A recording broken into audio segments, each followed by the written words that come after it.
व्यापार संगठन का भारतीय अर्थव्यवस्था पर प्रभाव के संदर्भ में मैं डॉक्टर मुरलीधर पटेल, सहायक प्राध्यापक अर्थशास्त्र, शासकीय स्नातकोत्तर महाविद्यालय बेमेतरा,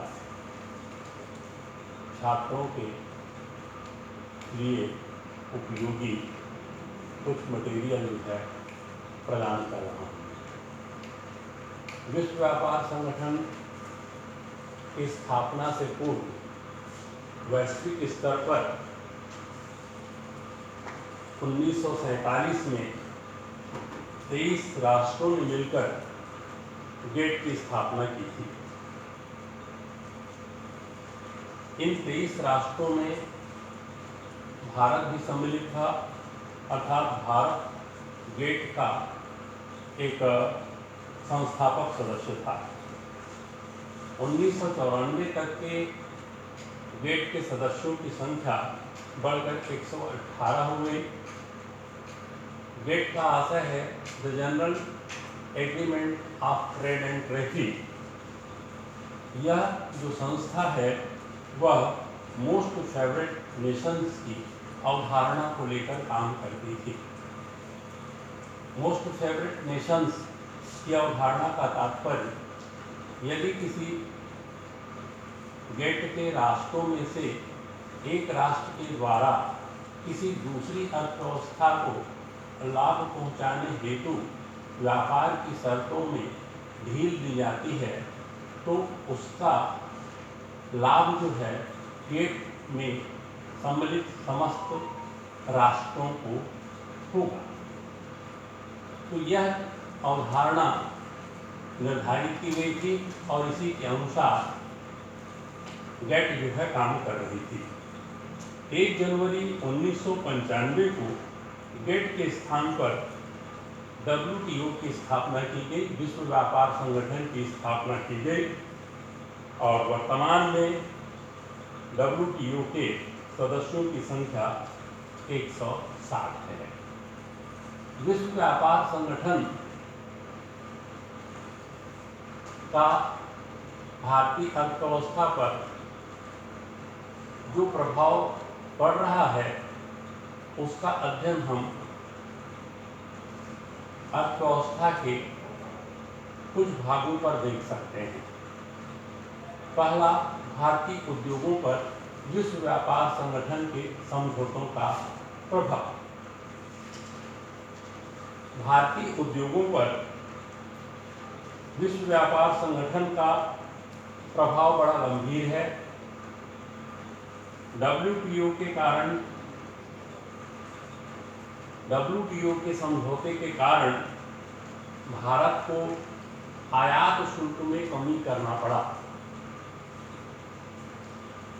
जिसके कारण से विदेशी वस्तुओं से भारतीय बाजार जो है पटने लगा, जिसका प्रभाव देश के देशी उद्योग धंधों को देशी उद्योग धंधों पर पड़ा।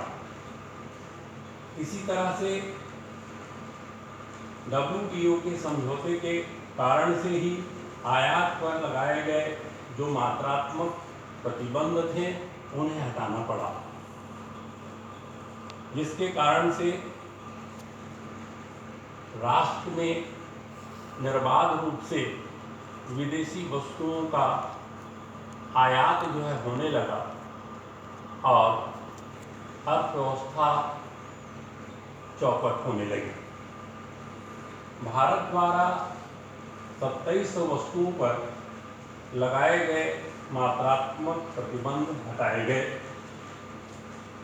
इसके अतिरिक्त भारत में जो स्थापित उद्योग धंधे थे उन उद्योग धंधों को उत्पाद शुल्क, बिक्री कर, चूंगी कर आदि के रूप में कर भारत सरकार को देना पड़ता है, किंतु विश्व व्यापार संगठन से समझौते के कारण से एक निश्चित मात्रा में ही प्रतिबंध जो है विदेशी जो आयात पर लगाए गए हैं, जिससे भारतीय जो उद्योग है वह काफ़ी अधिक प्रभावित हो रहा है। दूसरा, एक विश्व व्यापार संगठन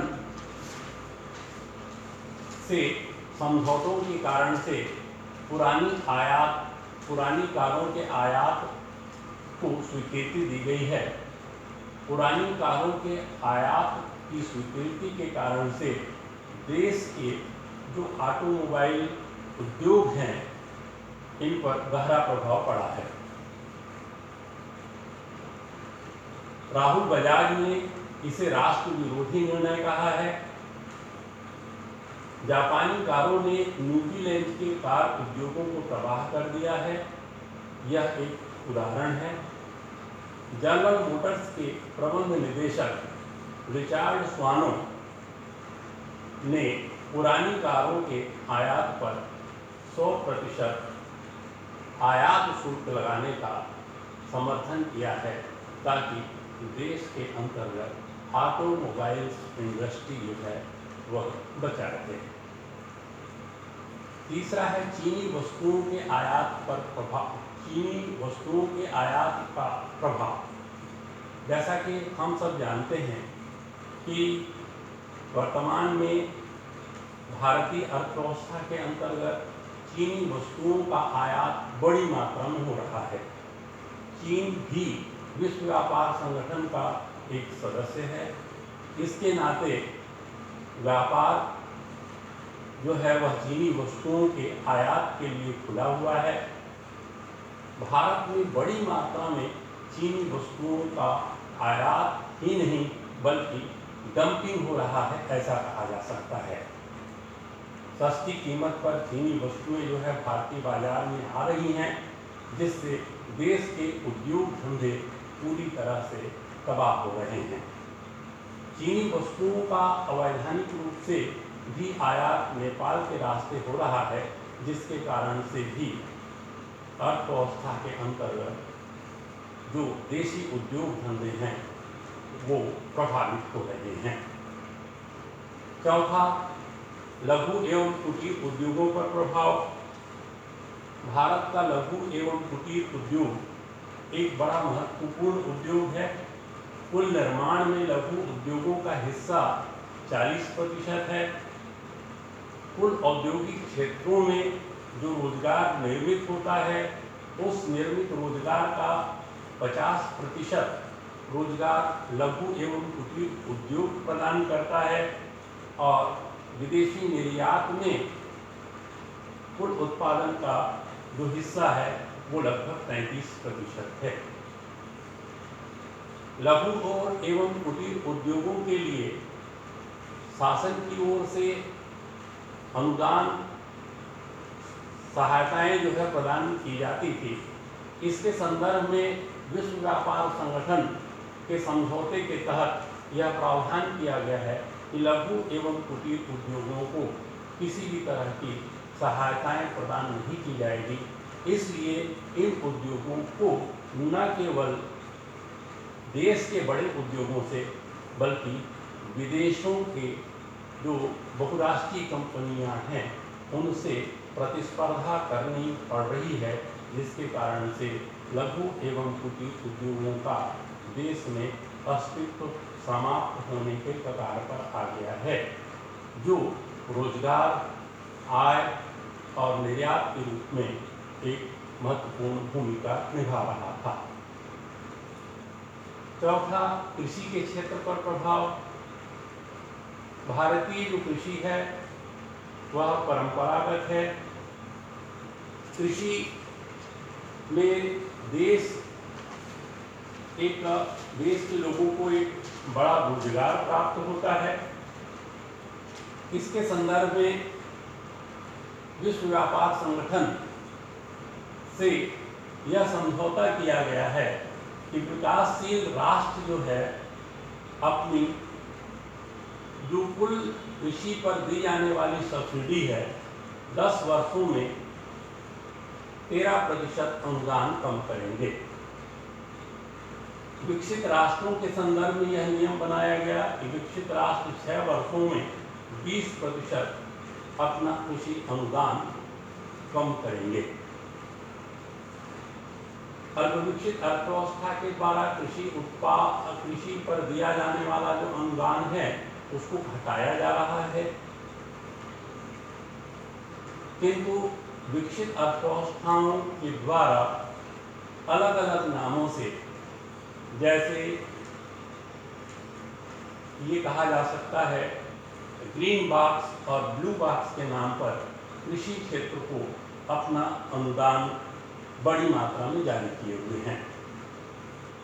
1997 में अमेरिकी कृषकों को प्रति व्यक्ति $19,000 का अनुदान प्रदान किया जाता था, जो इसी काल में विंडनाओ और कंगायन वैली के कृषकों को $300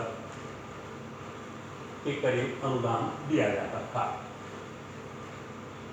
फिलीपींस के मक्का उत्पादक कृषकों की तुलना में अमेरिकी कृषकों को 100 गुना अधिक अनुदान प्राप्त होता है। तो ये दोहरा जो मानदंड है वह कृषि के क्षेत्र में WTO के द्वारा अपनाया जा रहा है, जिससे अर्थव्यवस्था के अंतर्गत कृषि उत्पाद की जो कीमतें हैं विकसित राष्ट्रों के कृषि उत्पाद की कीमतों की प्रतिस्पर्धा में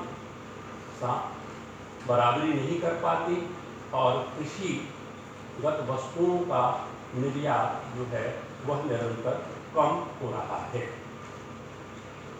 विकसित देशों के इसके अतिरिक्त और भी दोहरे मानदंड हैं, जैसे अल्पविकसित अर्थव्यवस्था या भारतीय अर्थव्यवस्था के द्वारा अनेक लघु उद्योगों में जो उत्पादित वस्तुएं हैं, इन वस्तुओं के निर्यात पर रोक इसलिए लगा दिया जाता है कि इन उद्योगों में बाल श्रम का प्रयोग किया जाता है। अमेरिकी अर्थव्यवस्था के अंतर्गत विभिन्न दुकानों में या विभिन्न क्षेत्रों में 2,90,200 बाल श्रमिक कार्यरत हैं, किंतु वहां के उत्पाद पर किसी तरह का प्रतिबंध जो है नहीं लगाया गया है। इसी तरह से